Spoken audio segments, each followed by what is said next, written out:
All right, about a year ago, Dave Ramsey caused quite a stir in the financial industry when he said you should be able to take 8% of your money every year and not worry about running out of money. Of course, there's the 4% rule. Dave doubled that and said the 8% rule, and he caught a lot of flack. Matter of fact, this show beat him like a piñata.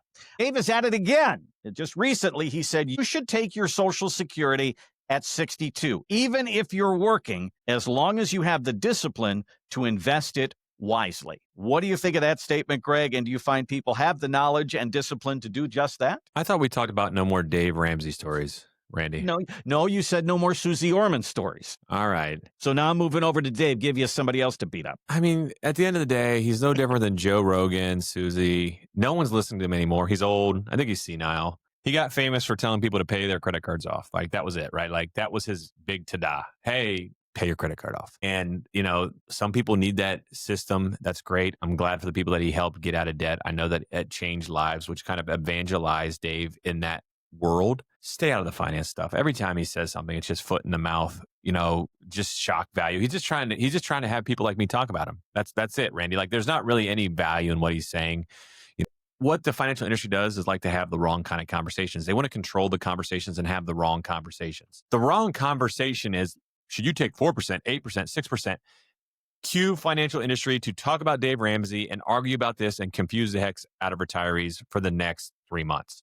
The real conversation is, are you doing everything you want to do in retirement? And if you are, who cares what the percentage is? Let's start there. And I think people will be surprised that their percentages shouldn't dictate your retirement. Your goals and your dreams should dictate it. And then it's your retirement planner's job then to tell you, okay, here's what we can do. Here's what you need to say. Here's this. They try to make your plan work for you, not some weird Monte Carlo 4%, 8%. I don't know. Whatever these silly things are have never really made much sense to me because everyone's different. Everyone lives different. Everyone eats different. Everyone sleeps different. Everyone does retirement different. So our job, if we're actually going to earn our fee, is let's figure out what you want to do. Let's figure out what your goals are. Let's figure out what memories you want to build. And then we're going to reverse engineer through the income forecast and all those other things, all the tools to see what would happen if we spent like that every year with reasonable returns like 5% and unseen, healthcare costs and unseen inflation. We're going to have all that factored in just as a little buffer. If you're in a good shape after we build that out, just keep doing it. Who cares what percentage it is? I mean, because let's not kid ourselves. An 8%, rule is stupid. Gosh, this is so stupid because it's void of logic. We know that someone with $1 million and $2 million spend almost the same amount of money in retirement, right? But in this scenario, they're saying the $2 million person should spend double. Like, it's just nonsensical. It's not how people live. You have to meet people where they're at, Randy. And our roadmap is built to meet retirees where they're at. We are not going to force you into the financial Looney Tune world that doesn't exist except for on Wall Street and on Dave Ramsey shows. We are going to meet you where you're at and build a plan around your life, not what Dave Ramsey thinks your life should look like. And I think that is the, hopefully, North Star of Golden Reserve is that we understand retirees way better than Dave Ramsey, even though he is one. And, we build plans that hopefully accommodate where people are at in life. And by talking about fees, taxes, market risk, long-term care, income, and building those big 5 points in a way that are digestible and easy to understand, we can quickly break down, are you on the right path or are you going the wrong way? And I think that's what people like about it, is that it gives them the freedom to be grown-ups and live their best retirement their way, not the way Dave thinks you should be living. A lot of information out there on the internet. There's a lot of different shows you can listen to, and everybody's got a different opinion. But when it comes down to it, let's do your numbers. Let's figure out what you want to do in retirement and just set all that up on the shelf. GetYourRoadmap.com is our website. GetYourRoadmap.com. We'll do a no-cost, no-obligation look at what you've done to save for retirement. What does that mean to you? Does it match up with the stuff you want to do? Simple as that. All right, so Greg, you've probably heard the name Shohei Ohtani. He is on the Dodgers, and he's a pitcher who can hit. I mean, really hit. A lot of home runs, which is pretty unique. It's also unique the way they are paying Ohtani. He has deferred a lot of his salary. As a matter of fact, he's only getting $2 million a year from the Dodgers. He's getting $100 million a year from his endorsements. So he says, I don't care where I'm getting my money from. I'm getting what I'm supposed to be paid. So that gives the Dodgers the ability to sign more players and beef up their roster. So it's working pretty good. So Ohtani will get the bulk of his salary later in his career or even after his career is done. The whole idea of deferring, to me, that's really what retirement planning is about. If I've deferred some of my pleasure by saving, and I'm going to save that for later in life, maybe I will defer my Social Security to 70 so I get a bigger paycheck. You just talked about paying taxes now, and then later on in life, you get the benefit of that. So, I mean, the whole idea of deferring is something that you guys do with retirement planning. It's 100% right. So I just ran some numbers. Like the power of tax deferment is like a very real thing. If you have $1 million over 20 years, and you have a tax deferred account and an after tax account, and assuming, let's say you're in the 32% tax bracket and you're getting a modest 5% return. So it could be a lot more.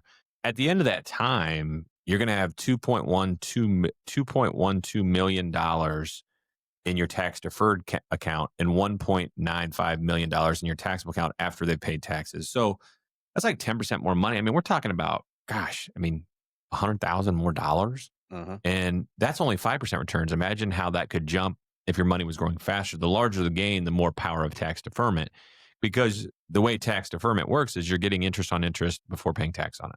So any type of favorable tax treatment to investments is often overlooked to the shinier, like, oh, look at this, it's getting 7%. Well, it's like, yeah, you're in the 30% tax bracket. Like, what's the after tax yield?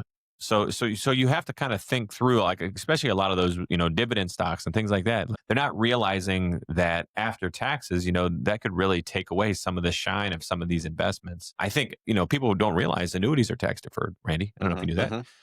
They grow tax deferred. So until you take the money out, everything in there is growing tax deferred. So you're getting interest on your interest. A lot of times they're like a really fancy, people are like, well, how do they work? Think about like a CD where you get 5% every year. Well, at every year you get a 1099 that's taxable.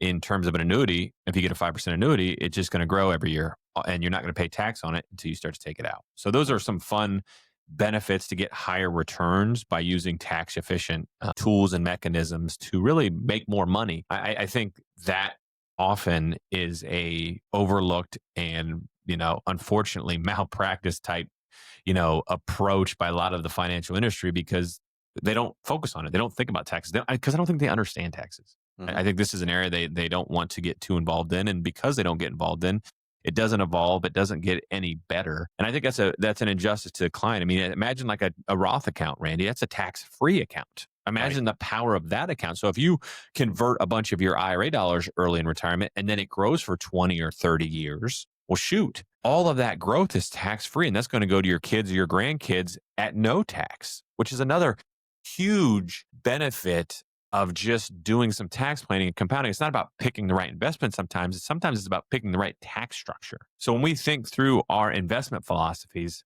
it's okay to be the turtle at times because we know the race is 25 or 30 years. And over time, we're going to catch up.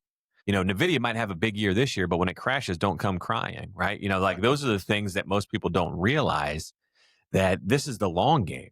Why are we chasing returns all the time when they don't really change how our retirees live their lives? So, I think that's important, Randy. I think, also understanding how much income you need is something that often gets missed. People over project their income needs and then they underspend. Isn't that a weird correlation? It's completely the opposite. It's inverted, where they say, I'm going to spend a lot of money, but because I think I'm going to spend a lot of money, I don't have enough money to spend every year, so I spend less money.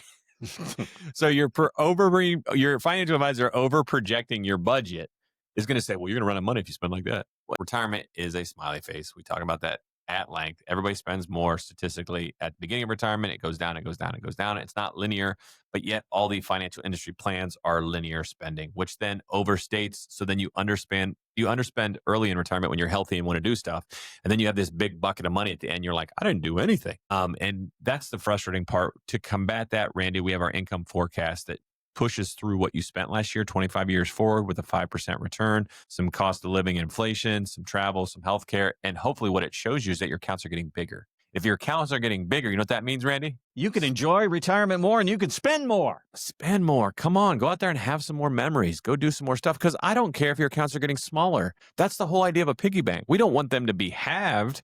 mean, we can't be reckless, but there's nothing wrong with your accounts getting smaller based on your spending earlier in retirement. That's the whole darn idea, is to load up as many memories and do all the dream things that you've been thinking of your whole life, and then as it goes, it planes itself off. That's what your retirement planner is there for. They're the gauge. They're the person saying, listen, you're safe. You're fine. Go have some more fun. You've got a couple more years of just completely living your best retirement life. And let's see where this shakes out. And if we have to start to slow down a little bit, we'll tell you. But until then, rock and roll. And that's what gets missed, Randy. Most people don't spend more than $100,000 a year in retirement, regardless of their savings. If they have $1 million, $2 million, a lot of times it's really close. After Social Security and all that stuff adds up, it's kind of hard to burn through a couple $1 million account if you're just, at the top of the spending curve, spending $100,000 a year in retirement. So we build that income forecast to give people confidence that they're not going to run out of money. So in the opposite fashion, people start spending their money. You're listening to Fire Your Financial Advisor with Greg Ayler at Golden Reserve. Online, find us at getyourroadmap.com. You might be thinking right now, as we've been talking through some of this, IRAs, 401ks, yeah, I've got those. You talk about conversions. Should I be a person who takes that on, or what does my income look like in retirement? I know what I think I'm going to get from Social Security, but what else is there? These are really good questions. Let's get them answered for you. Getyourroadmap.com is where you can start. All right. So I think we all know people in our lives who buy and sell stock. They talk about that all the time. I'm buy a little of this. I just sold that. Da da da da da.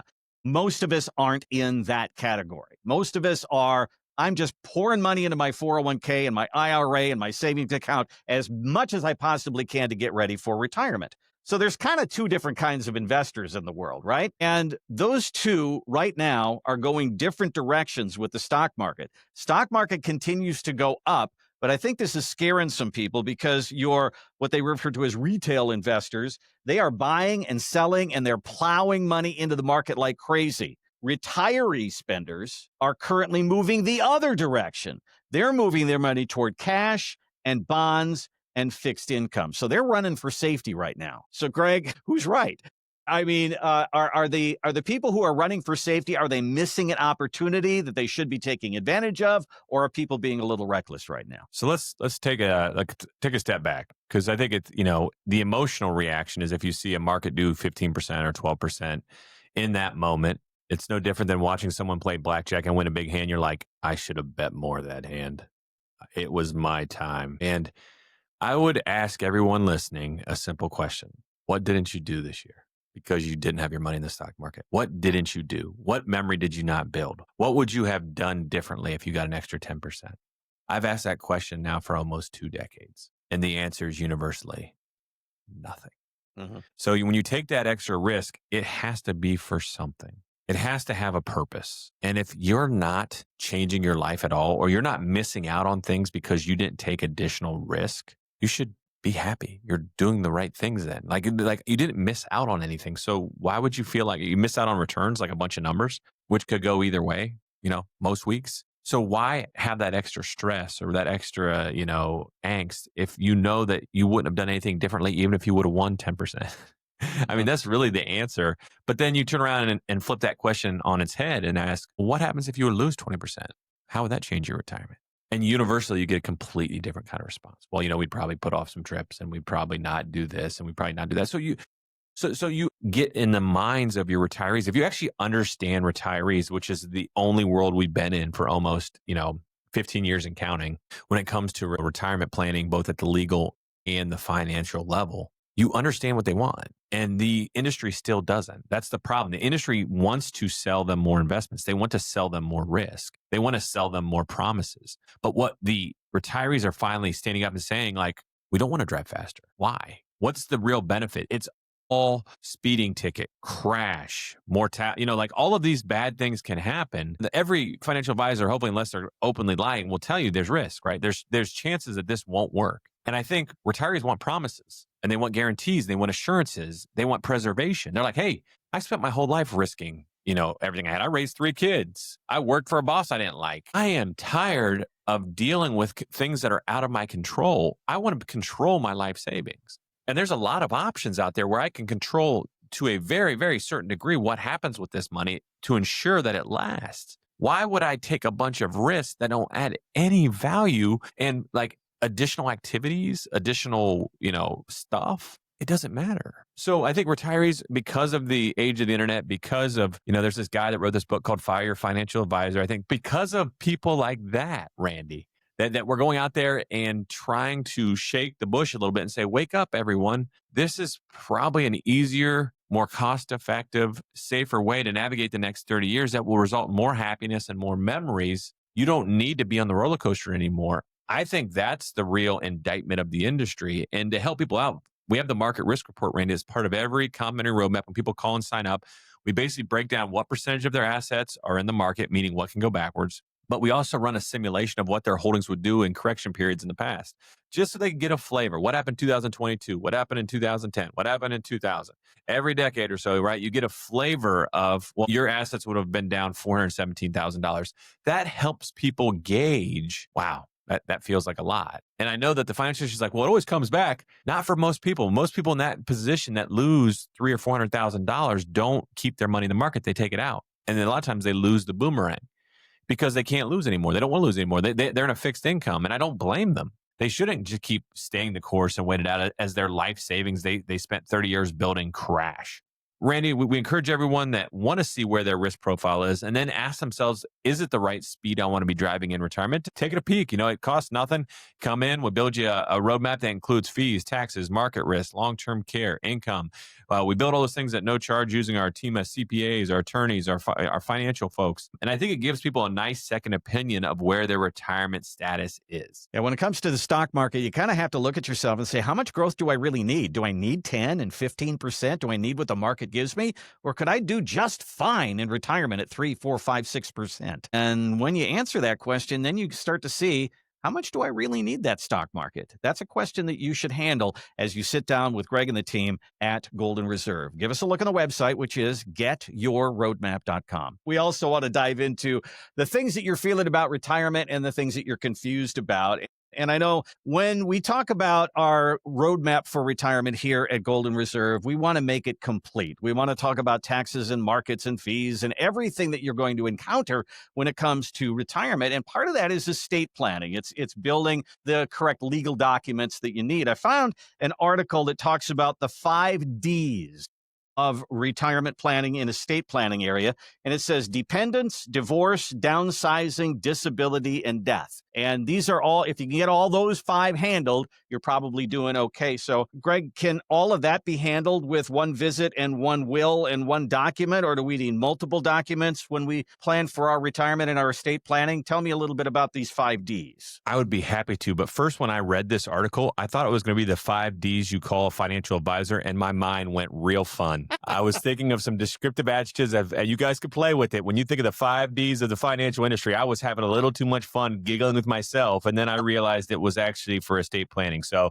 not quite as fun, but like you said, dependence, divorce, downsizing, disability, and death. We all know that this isn't handled by the will you did 30 years ago. Now, let's look at the lifeline of how you think of estate planning. Estate planning is life driven, Randy. It's life event driven. So what ends up happening? You go off to college, you probably don't have any powers of attorney or anything. Maybe your parents are planners and they say, you know what, let's at least get a healthcare power of attorney in place, which is smart because what people don't realize, if your kids go off to college and they get hurt, they actually can't share any information with you if they're over the age of 18 to the parent because they don't have a healthcare power of attorney. So that's one of the things that a lot of parents, when they send their kids off to college, they want to focus on making sure that at least there's a healthcare power of attorney name and mom and dad, so that if something does happen, the hospital or the medical professionals can talk to you about it. But that's not really a big life event thing. The first is marriage. So you get to marriage and you're like, all right, I'm married.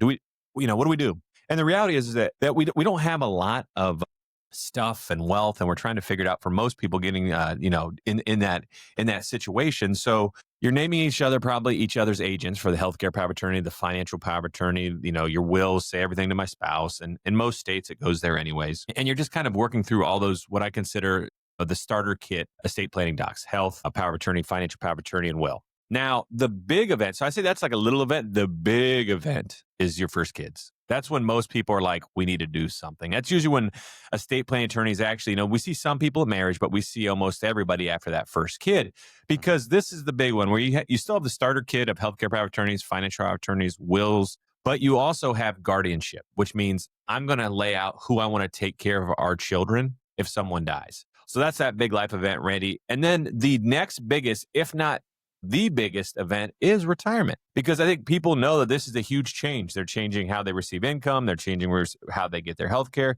And they're like, you know what? I haven't touched my will in 20 years. It's been a while. I probably want to name my kids. I want to do some updates.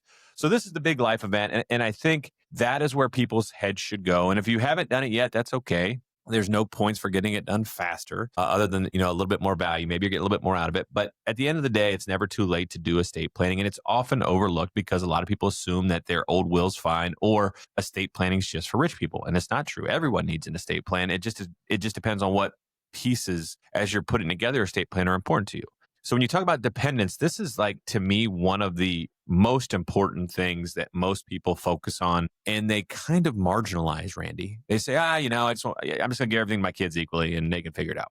And that's usually not a very good plan. And I can explain why for a lot of reasons. But when you start to think about estate planning and how your kids receive money, have they ever received money? What if an unexpected passing happens? I mean, it happens all the time, right? You hear of some unexpected prognosis or passing, where now all of a sudden these kids who have never had any wealth are inheriting large sums of wealth. And that kind of ties into the next one, which is divorce. A lot of parents, I think, want to make sure that I want it to go to my kids, not my in-laws. So if my in-laws get divorced, I don't want them to get half. Well, if this isn't done right, that could happen.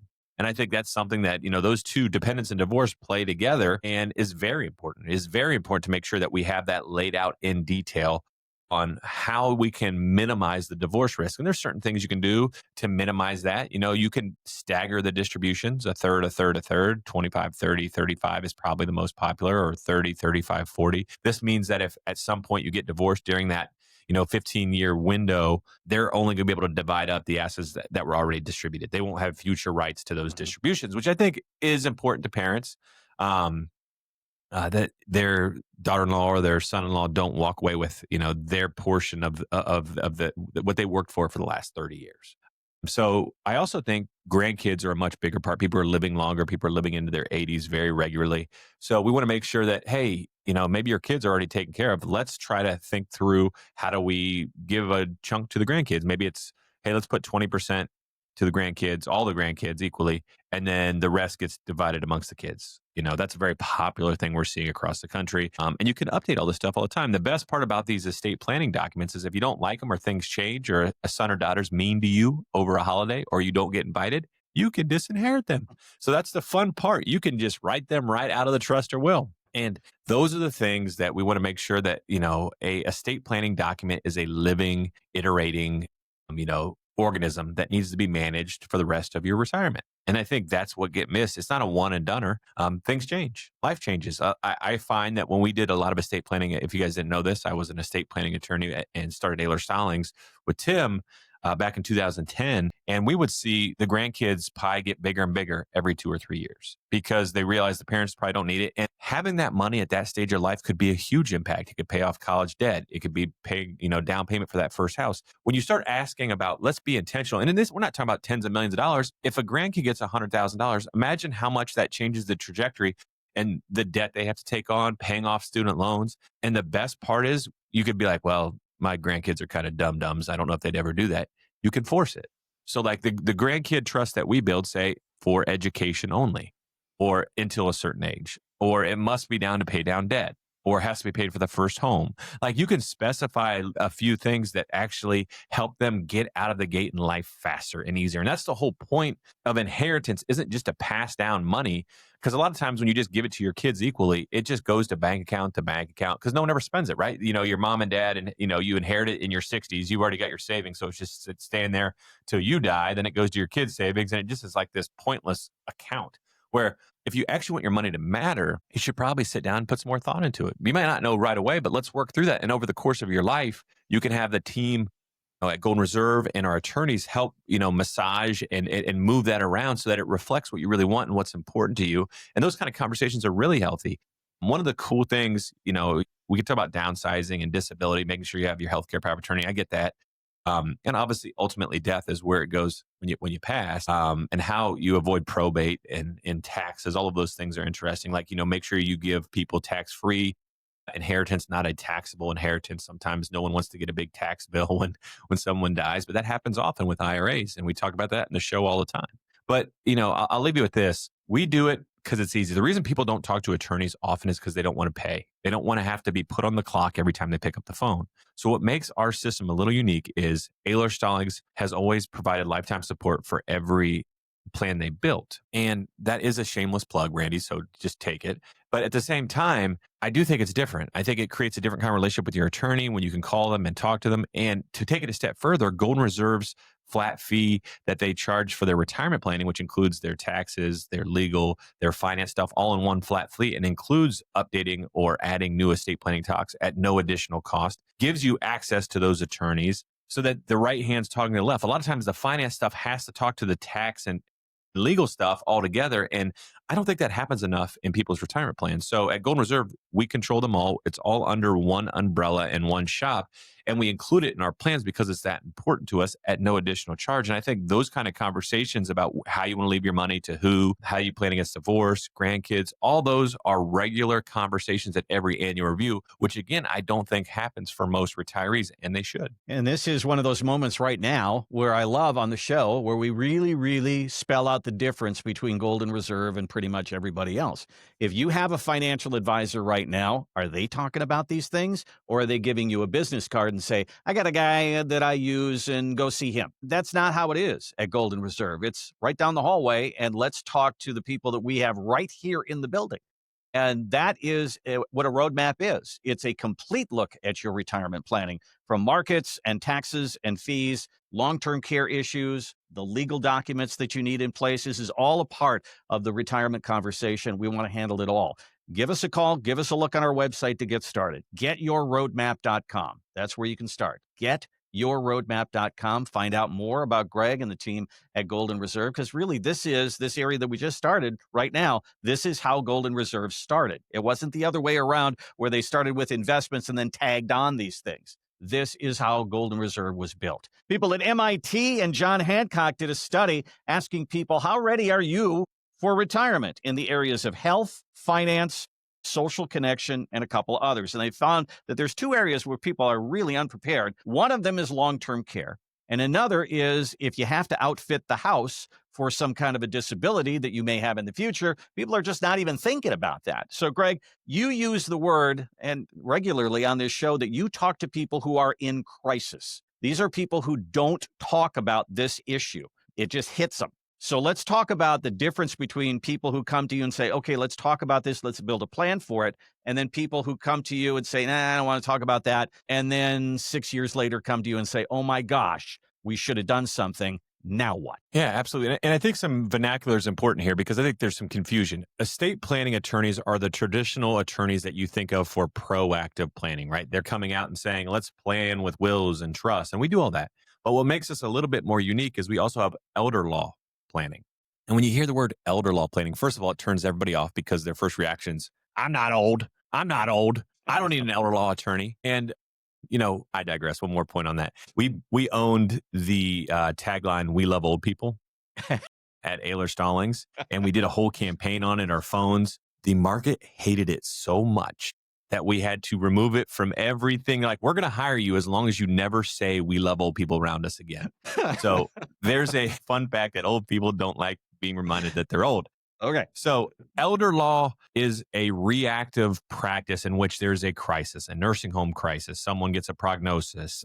You get that first nursing home bill of $10,000 and you're like, what's going on? I thought Medicare was going to pay. All of those things, or there's an Alzheimer event at home and you're trying to figure out home care. That is elder law. These are the situational realities in 2025 where people are experiencing some type of health ailment with the inability to continue to navigate life the way they did, and then trying to figure out how to financially do it, because most people don't realize that Medicare is only going to pay for up to about 100 days, and no one ever usually gets 100 days. So after 2 or 3 months, you start getting, mom or dad starts getting private pay bills for $6, $7, $8, $9, $10, $11, $12, $13,000 a year, depending on where you're at, and they panic because, as you know, these cognitive issues, Randy, could last for years or even decades. And at that rate, you're going to bankrupt the community spouse, the spouse not in the facility. So this is a very real risk. And I think it's very important that whoever you work with has the right tools in their tool belt. And more or less, what I tell people is if you're over $3 million of investables, you usually self-fund, meaning That's the metrics. It goes back and forth, 2.5, 3. And as the price of long-term care goes up, it's changing. But if you're over 3 million bucks, most people can self-fund, meaning that you can have enough interest off your investables to pay for your long-term care. And there's really probably not a huge need to directly address it in financial planning. You may want to buy long-term care insurance, but you may want to supplement it. There's a dozen things to talk about still, but everyone under 3 million should talk about how to shield and protect their assets from a long-term care crisis, because it's real, right? At $10,000 a month, $120,000 a year, 5-year stay. I mean, shoot, you're talking about $600,000, Randy. This is big dollars, and it's only going up. So when we break down how to think about this, let's think about the reality. No one wants to talk about it. I'm never going in a nursing home. Take me out in a field and shoot me. You know how many times I've heard that in a meeting? Yeah. More than you'd imagine. I bet you 5 or 6 dozen have said that. And I hear them, right? Like, nobody envisions themselves going into a nursing home, but we don't plan for our house to burn down either, but we still have homeowners insurance. And I think that's the way and approach you should do this. I'm not going in, or I want home care. Well, then let's plan for it. Let's see what that looks like. And the estate planning plus the elder care law plus the finance allow you to build that comprehensive plan. Everybody uses the word comprehensive, and I don't think any financial advisors know what that word actually means. All encompassing, covering all things, comprehensive. You can't just talk about it. You have to do stuff. And I think that's the unique part about Golden Reserve, is that when we talk about estate planning, elder care law, and the nursing home crisis that's attacking America right now with Alzheimer's and dementia, you can't just throw insurance at it. A lot of people can't afford it. They can't qualify. I think we have this study. We bring it up all the time. Who knows where it is now? But we've seen past studies that we've cited that show only 5% of the country has long-term care insurance. No one wants to pay for it. The premiums keep going up. It's not a fun thing to buy. You bought enough insurance your whole life. The last thing you want to do is add another insurance policy that the premiums go up every year. So if you don't do that, we have asset protection trusts. There's different legal tools that can shield your money from long-term care crises. But I think it's important that you start talking about it. The hardest part about this, my mom and dad have been around as I've built these companies back since 2010. And everyone thinks that, oh my gosh, I bet your mom and dad were your first clients. They weren't. They weren't my second clients or my 10th clients or my 50th clients, right? They wanted to test the waters and make sure I had my ducks in a row before they jumped in. And it wasn't because they didn't trust me, I don't think. I hope not, Sandy and John. But I think it's because my mom, like her mom, didn't want to address mortality. And I think that's a very real fear. And it's a very real, problem. My brother, believe it or not, is a funeral director that sells pre-planning funeral insurance. Again, it took Kyle a decade to get my mom to address those things. And it's because these things are hard. And I think you should have people in your camp that want to talk about hard things. If you're just talking about the fun, easy stuff, you're not really doing retirement planning. Has that ever worked in life? I'm only going to focus on the fun stuff. I'm only going to do the easy stuff. Do you get anywhere in life? Do those plans work out that well? When we sit down with you and build your complementary roadmap, we address the hard conversations, what you're paying for fees, what risk you're taking on in the market risk, the long-term care and legal protection plan. Have you avoided probate? Have you got your beneficiaries right?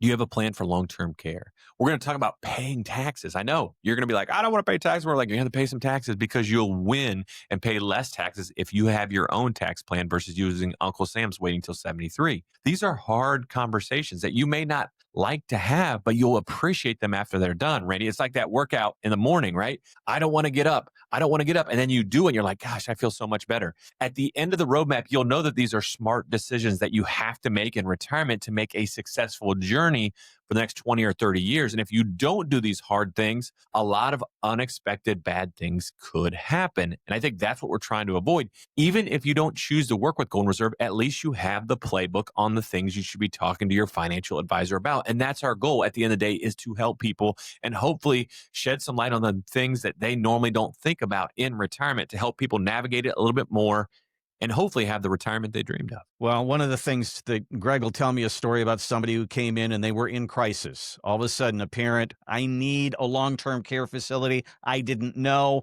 And when you get into a crisis, your options are more limited. When you plan, you have more options. Let's give you that kind of plan. And what we call it is a roadmap for retirement, covering all of these things that we're talking about today. that you may encounter in retirement. Certainly dealing with markets and taxes, which we're going to talk about next, and fees and long-term care and all the legal documents and the income planning that go along with it. Let's get it all taken care of for you. Visit our website, which is getyourroadmap.com. That's getyourroadmap.com. Well, at the end of the year, and I've talked to Greg about this at a couple of occasions already, what do the end of the year conversations look like when your clients come in? And one of them is, there comes a point where if you have an IRA and a 401k, and most of us do, it's Uncle Sam looks at you and says, okay, it's time we get our tax money. That is age 73. And you have to start taking what is called an RMD, a required minimum distribution. Well, a lot of people have their income set. They have their Social Security set, and they're okay with their income. And all of a sudden, Uncle Sam says, sorry, you got to take another $30 or $40 or $50,000 or maybe even more out of your 401k. And people look at them and say, I don't need this money. So, Greg, that was one of the topics here in the Motley Fool advice column. They say, I've reached my RMD age. I don't need this money the IRS is telling me to take. What are my options? And they got a couple of them here. What do you tell people in that case? Well, let's, think about this at a macro level. I've used this before and I think it really works. A lot of you folks out there may love cars, particularly old cars. Maybe you have a boat. It can be interchangeable. Maybe for the women out there, it's a favorite outfit. It's a purse. It's something that means a lot to you, but you're afraid to use it or you use it infrequently. So think about it like I'm going to use my Chevelle. I have a 1970 454 Chevelle. And it sits in my garage and it looks really pretty and I really like it. And I walk around and admire it. And once in a while, I'll just start it up and just hear it bark. Just like it just feels good. It smells like gasoline. I'm just like, men being men, I'm asphyxiated. And, as we go through the process, I think it's just part of the experience. Now, the problem with this is that I never really use it regularly. So every time I get in the darn car, I can't figure out how to get the radio to work. When I need to jump it, because it obviously dies all the time because it's an old car, I don't know how to open the hood because I don't use it. I don't know how to, use a lot of the different gadgets because they're from the 70s. All of these, and I was trying to put my windows down one time. I didn't know how to do that. It's just a mess. So it's it's embarrassing. So whenever people are talking about it, I want to go play it by myself because I don't want to be the guy. I want to act like I know a lot about cars, but I don't know anything. So when people come by and ask me questions, I'm like, yeah, Hemi, carburetor. I don't know what any of this stuff means. I don't even know I couldn't find a carburetor. I don't know where that's at.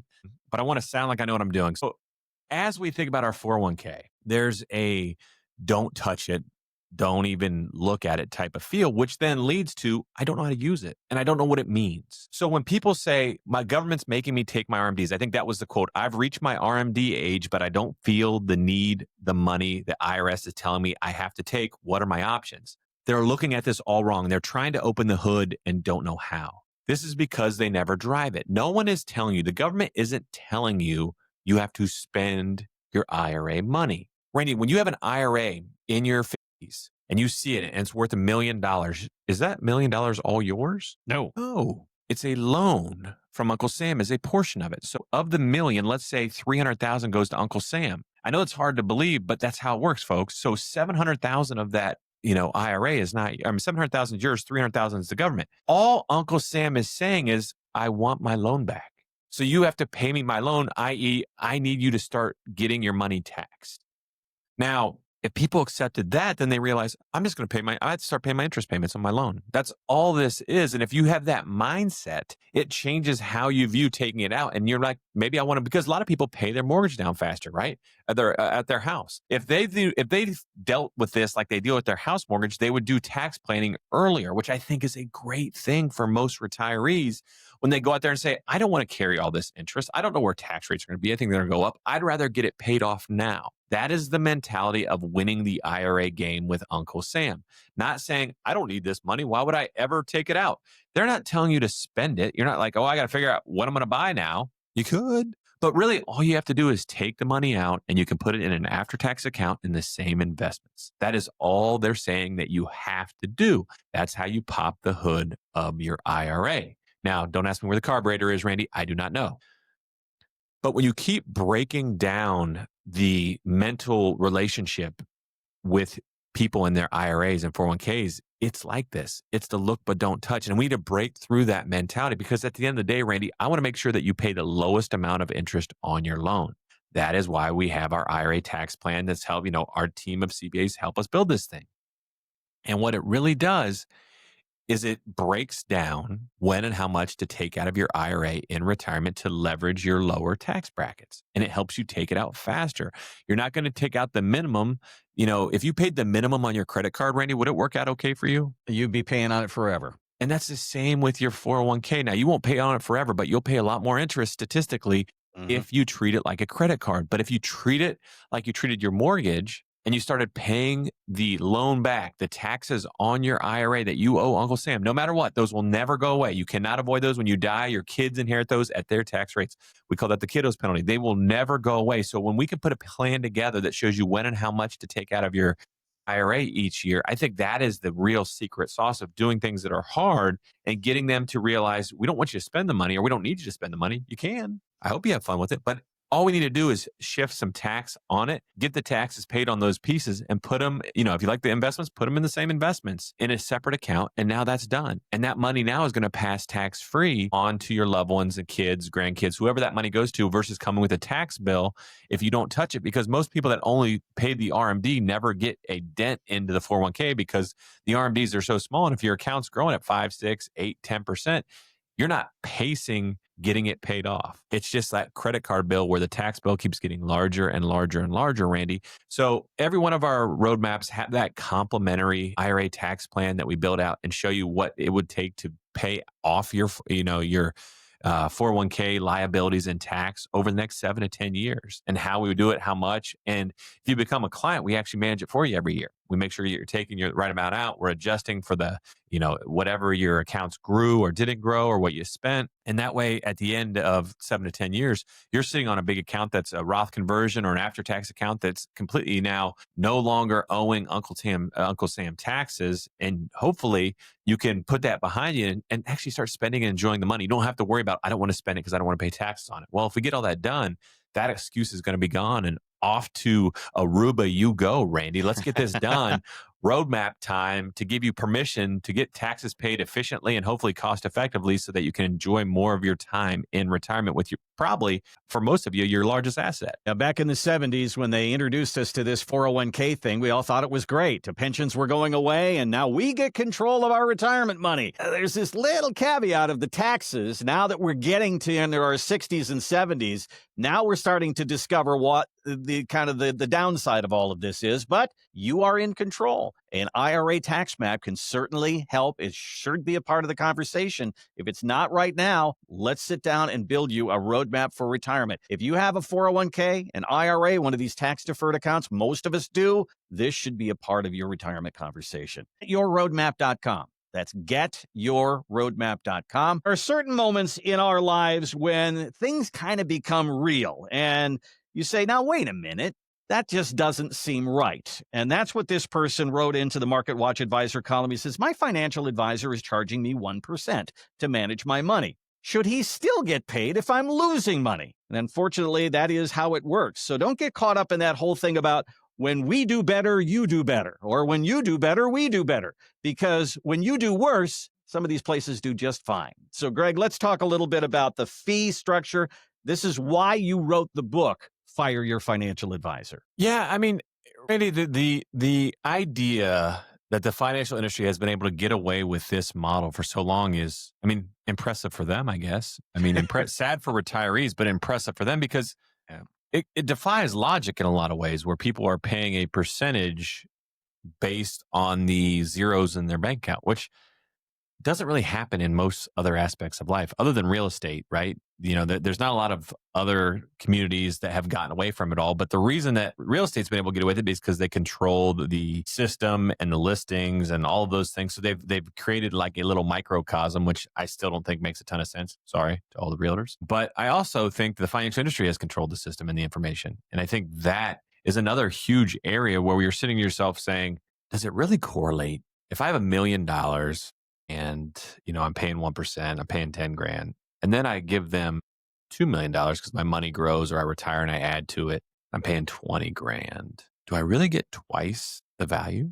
Like, that's the important question to ask. I think most people don't want to ask it because I think they know the answer. I think it's hard for people to say, Am I getting the value? And I know a lot of people say, well, they cut the fee to 0.9. And I'm like, okay, you're paying $18,000.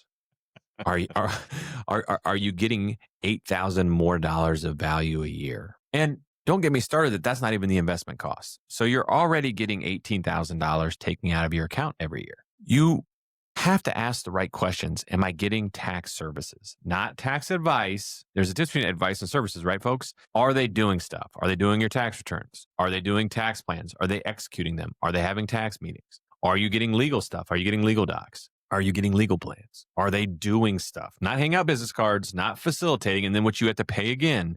I don't see it. I don't see stock guessing. Almost all that stuff is automated now. Very few people that I'm aware of are still out there reading the Wall Street Journal or the Financial Times every morning and going out and picking equities. I hope not. I hope that's not how you're investing, your life savings. They're on an automated kind of corporate push the button and click, and they all kind of allocate. A lot of them are using passive ETF funds that basically are, just mirroring the S&P 500 that you can do on your own. If that's the case, you have to really ask, what are you paying for? And the, hard reality is like, if you got like $1 million, you really can't expect to like have a financial advisor. You're like staring at the, the tickers on the bottom of their TV screen, managing your account every day. Like, that's not happening, right? Like those Eddie Jones guys and Morgan and Merrill, like they probably have a few hundred clients and they're just going through their systems and they're calling you on their birthday and they're getting their ticklers and they're going through all their processes. But what are they actually doing? I think that is the conversation versus what are they charging? Let's ask what they're doing, because if they're doing a bunch, then maybe 1% is a good deal, right, Randy? Like if they're actually doing a bunch of work and you're getting a ton of attention and they're handling your income planning and your cash flow management and doing all types of complicated, investment strategies and ladder, I doubt it. Right. I highly doubt it. The plans we see never have that, like the Fishers and the Morgans and the Merrills and the Eddies. They're not. They're just your typical, I have 500 clients and I'm just going to put everybody in the same mix. And then I'm just going to have a button, reshuffle them every couple of years. And then, by the way, when they come in, we're going to talk about their grandkids and move on. So you're paying a premium cost for something that doesn't make sense. Because to answer your question, if they had $1 million and charge 1%, that client would get $10,000, or that financial advisor would get $10,000. If that financial advisor lost that client 20%, which happens, regularly, that client lost $200,000, but that financial planner still gets $8,000. So you lost 200, they lost 2,000. Does that feel like alignment? Does that feel like they have, a stake in the game? So it's like when they lose money, maybe there should be different fees out there, different requirements. If you're going to do the percentage approach, you probably need to, do something a little different, because like you said, if we do better, you do better. Or if you do better, we do better. But if you do really crappy, we still do pretty awesome. Like that's really, Fisher's tagline, which I can't believe they have the gall to say that, because it's obvious. Like if you do a terrible job, we still do pretty good and we still get our money no matter what. And I think that's a part of the industry we're trying to change. It's why I wrote Fire Your Financial Advisor. And hopefully it shows you the history of where the industry was over the last 40 years and where we want it to go. But I do think we're at a conundrum now where the fee model is getting a lot of punches. And that's why we do a flat fee. So regardless of the assets you have, everyone pays the same amount based on the services, not based off the zeros in your account. One of the cool parts about this, I know the big question I always get is like, I don't know what I'm paying. You mentioned already, but it is worth re-mentioning that the fee report will break down what they're paying their advisor and what they're paying for investments in dollars every year. And that's complimentary. We have software that does that, and your financial advisor won't know. As long as we have their statements, we can pull all that data out and then run it through our software, because I think that's where it all starts, is like, let's figure out what we're paying. And then we can start having, is it worth it conversation. It's another difference at Golden Reserve, and we encourage you to give us a call, give us a look on the website to find out more. It's getyourroadmap.com. Getyourroadmap.com. With a little information in there down at the bottom of the page, and our team will reach out to you and we'll start the conversation.